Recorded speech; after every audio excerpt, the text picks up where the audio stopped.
మొన్న Duvvada Jagannatham teaser release అయినప్పుడు Pawan fans పనగట్టుకుని dislikes కొట్టడం ఎంత పెద్ద చర్చకు దారితీసిందో తెలిసిందే.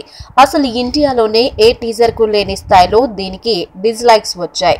ఈ విషయంలో అన్ని రికార్డుల్ని తుడిచిపెట్టేసింది డీజే టీజర్.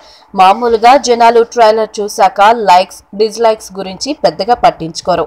ఒకవేళ ట్రైలర్ నచ్చితే లైక్స్ కొట్టే అభిమానులు చాలా మందే ఉంటారు, కానీ డిస్లైక్స్ మీద దృష్టి పెట్టే వాళ్ళు తక్కువ మందే ఉంటారు. అలాంటిది డీజే టీజర్ కు లైక్స్ కు దీటుగా డిస్లైక్స్ వచ్చాయి.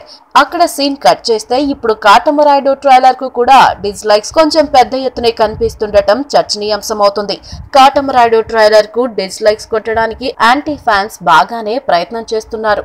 ట్రైలర్ రిలీజ్ అయిన కొన్ని నిమిషాల వరకు లైక్స్ డిస్లైక్స్ సమానంగా కనిపించడం విశేషం.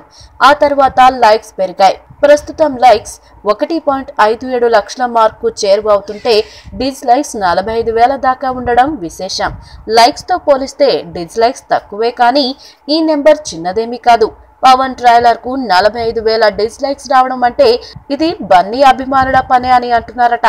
అయితే డిస్లైక్స్ కొడితే ఎలాగూ బన్నీ అభిమానుల అకౌంట్ లోకి చేరిపోతుంది కాబట్టి వేరే హీరోల ఫ్యాన్స్ కూడా ఈ పనిలో బిజీగా గడిపారని, ఈ ట్రైలర్ కు వచ్చిన ప్రతి డిస్లైక్ బన్నీ ఫ్యాన్స్ ఖాతాలో వేసేయడం సరికాదన్న అభిప్రాయం వ్యక్తమవుతుంది.